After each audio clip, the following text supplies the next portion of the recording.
got that zip tied before the internet killed. So much bigger turbo, different manifold design completely. Boost controller completely closed, so it's gonna moon boost. 2,000 RPM on the tack, full boost almost immediately. This made the car sound much, much better.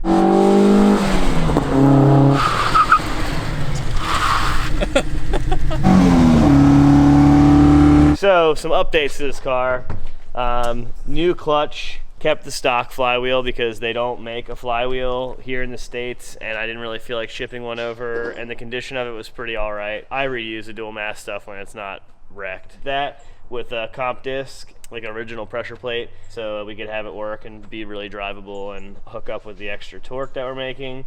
Airbox cracked, which is kind of a little hodgepodge setup here, but the airbox cracked from the CCV down to the oil drain at the bottom. So basically it comes out of the valve cover, the crankcase, through the airbox, and then back out of the airbox to a hose that goes to the turbo inlet, and had cracked, so it was leaking oil down everything. And I'm trying to find out where this oil leak is. And I'm like, oh, it's leaking from here, it's leaking from here. And inside the airbox it was leaking, so it was randomly sucking some of the oil in as well. Took a 10AN barb and pressed it in to the valve cover, ran it down, so now it's still working just like factory, but it has a hose. And then I put this air filter on there for that. It's just one that I had laying around. I'm gonna order a nicer one that has an elbow on it that kind of puts the filter into this section. Then we did FCABS, so we have Delrin FCABS in the front. The rear did camber arms, RTAB limiters. I run the RTAB limiters on the streetcar stuff because it just fills the gap in between it, and it still works the way the stock one's supposed to function. It just firms it up and makes it stay in compliance a little bit better. We're gonna turn the boost up and see how this thing goes. Well, we were trying to figure out why this thing wasn't making boost, and my first step was to put a boost gauge like directly connected to the source instead of running it through the car, because I felt like the gauge was really lazy. And I have no idea how fast these are supposed to be. It's kind of like I'm going in blind with a lot of this. Like I'm like, oh, this feels okay. I don't know, like with other cars, I'm like, this is too slow, something's wrong. I found this little hose that goes to the map sensor that was completely off. Yeah, that might do it. Which might do it. So we're gonna hook that back up, and we're gonna put the boost gauge somewhere easy to read. Probably just on the wiper here. I didn't want to waste a piece of vacuum line, so I just took this really long one, got it tucked in here. We've got the map sensor back on. So this tees off the map sensor, so I know what the map sensor gets to read. I've ran the boost gauge up underneath the wiper. If you've ever done figuring out how much boost your car makes on a car that doesn't have a gauge, you've definitely done this before. And then we have the old hose here, which will just tuck. There's hoses everywhere. So it doesn't, well, that's just the one that goes to the boost gauge in the car. So, but now we'll know this. If that works, then we'll reconnect this, and then the one in the car should work. But I also have the boost controller completely closed, so it's gonna moon boost, which is fine, and then we can back it down. I talked to the guy who does the tuning on the ECU. What's really cool is it does have a mass airflow sensor, so when the mass airflow sensor gets over a certain number of reading, it'll pull back fuel anyway. And since it's a diesel, it doesn't really matter. Fuel makes power, so if you pull fuel back, it just makes less power. So as soon as it thinks it's making too much power by the airflow, it'll pull it back and it'll go in limp mode. So I don't have to worry about throwing a rod out of the block or splitting something. It'll just not let me go over like 18 or 20 pounds of boost, but we'll see. Nice, dude. Can you see it? Yeah, I can see it great. Okay, so now that we have that map sensor hooked up, we'll roll into it slowly because it's a diesel and you can kind of control the boost with the throttle. But we'll see how far it goes. It was only going to 0.6 bar before, but we're already cruising at a half a bar right now. Oh yeah, it's going all the way. Okay. All the way. Past 1.5. So that's good. I was at like a quarter throttle there, so I need to just adjust the boost controller. It's closed. I literally was like letting it moon boost. I was just gonna carefully roll up on it. So I'm gonna go all the way out and then 5 turns. You can see I had all of the boost in there. 1, 2, 3, 4, 5. We'll start there and see what it does. Okay, so here we go. This is 5 turns. Oh, that's dang. a 1.5 bar already. Yeah. Just maxed out. That's okay amount of boost. I think it's gonna pull fuel though. Oh, it's good, dude. Yeah, it's sitting right at 1.5. Didn't it dip a little bit? It did a little bit at the end. Oh yeah. That's sick. It doesn't even make a lot of smoke now because it actually has boost. I'll probably go down 1 turn because I don't really need that much boost. Ah, perfect. 1.5 1.4 bar all the way. Right. So like 21 pounds. Okay, now I'm gonna hook this gauge back up and see if it actually works. Does it feel like the same amount of power?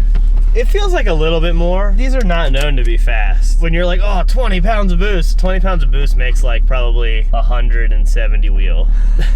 But it's probably like closer to 300 foot-pounds of torque, which you don't really feel when you're in second gear. Really? Oh, it's good. Yeah, nice. It's nice because it makes a lot less smoke too. So that means that you are actually now making more boost. Yeah, I definitely am. Because this was reading like 9 before. 7 or 8 pounds because it probably wasn't adding any fuel up top, and now it just snaps the gauge off immediately. Oh, it's definitely faster. Oh, Nice. sick. So we're at 2,000 RPM on the tack. Full boost almost immediately at 2,000 RPM. Poor rods. It's not making any power though. I'd love to do a bigger turbo and stuff to this, but it's just not worth it. I need to cut that zip tie before the internet kills.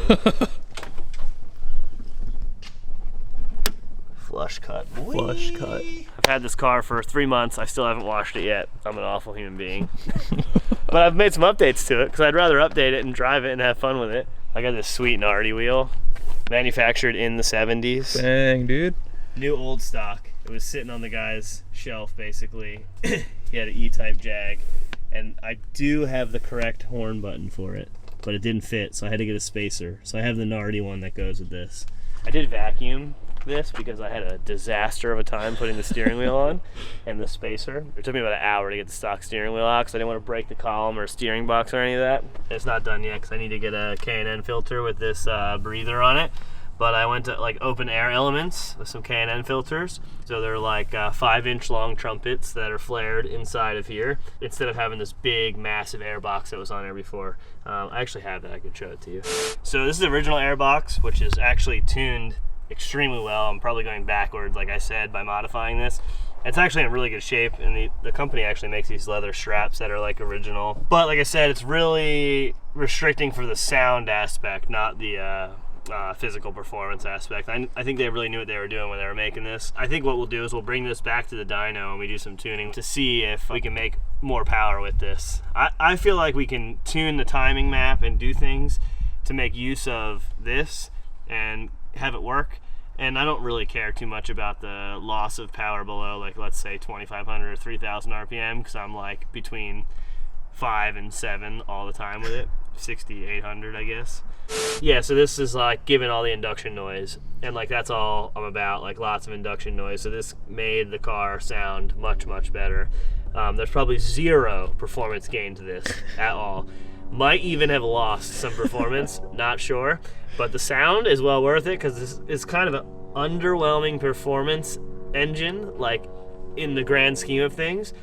When I drive it and I rip on it and I have a ton of fun, I'm like, man, this engine is like 20 years older than me. And it's really pretty quick, like thinking like I've driven some cars from the 60s with big V8s that are not as fast as this car because of its weight and its power and dual cam and all that. For what it is, it's absolutely amazing, and it's really, really a blast to drive. So we're gonna get some new filters made from K&N so that we can hook the breather back up to it. I'm not exactly sure how I'm gonna do it yet, but I think the best way is to probably just put a plug down here and run the hose with a 90 back into this area there. Some upgrades that I have coming that I'm really excited about. I got a Bluetooth distributor coming. It's a distributor that goes in there, and it has a phone app that you can build out a complete timing map based on your vacuum and RPM base, which will be really cool to be able to maximize this engine. I don't really want to go in and change too many things with the motor, but this will make me know that I'm getting the most out of this. And then I have a new header coming that's equal length, like a tri-Y type deal, and then we're going to build out a really cool exhaust. I don't really need to go in and build a motor and make this thing a hot rod. Like,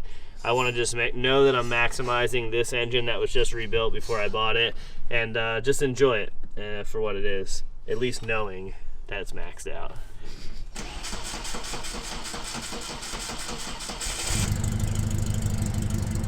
I think we can go to this spot and I can do some flybys or something. Oh, sick, alright. Dang, nice wheels, dude. Oh yeah, I forgot about that. Fitman sent me some method wheels for that thing. It's like a bead lock thing on them, and then I got some 35s from Ditto. Yeah, it looks good. They like beef it up without it being like ridiculous. That's like my move with truck stuff because I tow a lot with that thing. The stock one, this was too close and like I couldn't heel tow or anything because my knees would catch the back of the thing. Which is an interesting placement for the shifter too. Yeah, dude. Honda copied that with the Civic R, dude. Yeah, this has been an Alfa thing forever. It's mainly because of the seating position in the car, I think, because the shifter had to be so far back, basically, because of the transmission in the motor. So, like, if you had it coming straight out of the transmission hole, it would be, like, up here.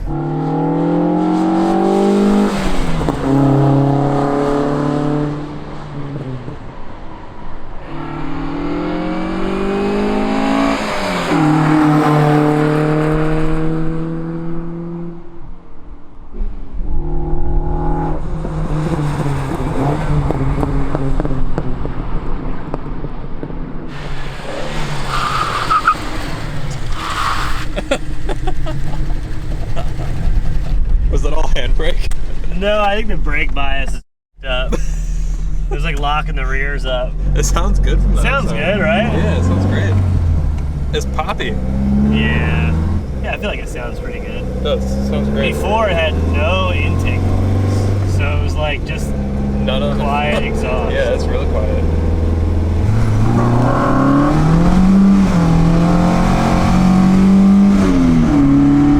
Yeah, the induction noise.